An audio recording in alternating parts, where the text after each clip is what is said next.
गेला आहे. जर मधली गाडी घेतली असती तर इथे किंवा ह्या 2 ठिकाणी पण लोक आले असते. बरोबर. म्हणजे आपण जेव्हा बघतोय ना की व्हेरिएशन्स प्रत्येकाची किती प्रकारांनी येत आहेत, याच्यात काय फरक पडला. आणि तुम्हाला मी अर्ध्या लोकांना बाहेर जा म्हटलं, त्याचा हेतू काय असेल. इथे बसलेल्या लोकांना इन्स्ट्रक्शन दिल्या, बसलेल्या लोकांना इन्स्ट्रक्शन दिल्या कशा पद्धतीने ते बाहेर होते त्यांना माहीत नव्हतं. ते व्हिज्युअली दाखवलं आणि मी तुम्हाला डेमॉन्स्ट्रेट केलं. आणि मला त्यांना का बाहेर काढावं लागलं, कारण मला त्यांना प्रेज्युडिस करायचं नव्हतं. बरोबर. तुम्हालाही लक्षात आलं असेल की मी पण शेवटी पिंड शिक्षकाचा ना, सुरुवात करताना मी बोलायला लागलेच होते, पण मग मी पहिल्या वाक्यानंतर थांबली. मग फक्त मी घड्याला दिलं आणि तुम्हाला मी काय केलं, तुम्हाला मी दाखवलं काहीच नाही घड्याला. ते करत होते. प्रत्येकाची पद्धत वेगळी असते. मी तुम्हाला काय सांगितलं होतं, कागदाला मध्यावर घडी घाला. आता मध्यावरती घडी कागद मुद्दाम मी सरांना म्हटलं का A4 साईजचा कागद घेऊया. A4 साईजमध्ये काय ट्रिक होती, कागद तुम्ही असा बनाल, तुम्ही असा पण नाही. मला वाटतं त्यामुळे मी सुरुवात तुम्हाला धरूनच केली. बरोबर. म्हणजे अगदी मी दाखवलं तरी पण त्यांनी उभी केली. हे प्रत्येकाचं व्हेरिएशन आहे आणि हे आपल्याला मान्य करायला पाहिजे. आपण काय करतो, माझं मी तुम्हाला हे शिकवलंय ना, तुझा आउटपुट हाच आला पाहिजे, तुझा आउटपुट हा आला तर तुझं चूक, तसं होत नाही. रचनावाद किंवा कन्स्ट्रक्टिव्हिझम आपल्याला काय सांगतोय की या पद्धतीने ज्या प्रकाराने त्या मुलांना काम करायचंय त्यांना त्याची मुभा दिली पाहिजे.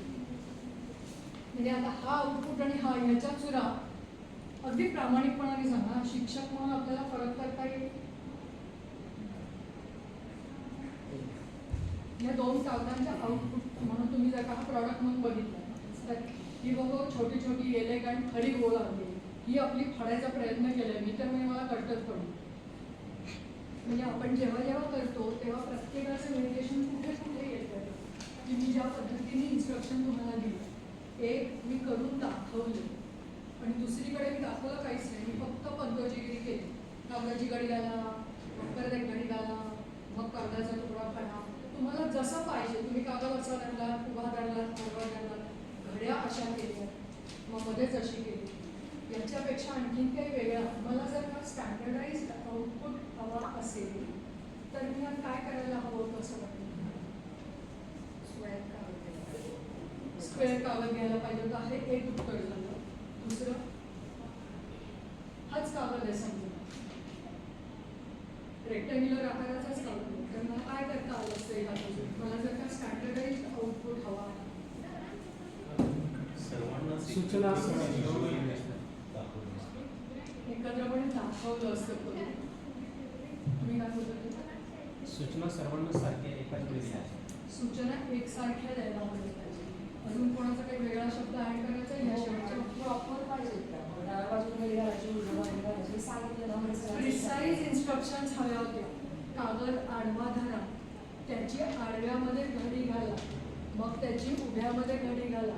असं जर का मी तुम्हाला प्रत्येक पायरीवरती तुम्हाला जर का म्हणजे जे काही होते मागच्या वेळेला स्कॅफोल्डिंग केली, हे एक आपण वापरतो. स्कॅफोल्डिंगमध्ये काय येतं की मी आधार दिला पाहिजे, पण आधार कुठेपर्यंत, म्हणजे आत्ता माझा जो लर्नर ग्रुप आहे तो ॲडल्ट आहे, तो एक्सपिरियन्स्ड आहे, त्यांनी स्वतः काही 10, 12, 15 वर्ष काम केलेलं आहे. त्यामुळे ते त्यांचं प्रायर नॉलेज, त्यांचा प्रायर एक्सपिरियन्स हा मी काउंट करायला हवा ना. याच्याऐवजी जर माझ्यासमोर फर्स्ट इयरला किंवा 11वीतली मुलं असतील तर मग मी त्या इन्स्ट्रक्शन्स वापरले असते.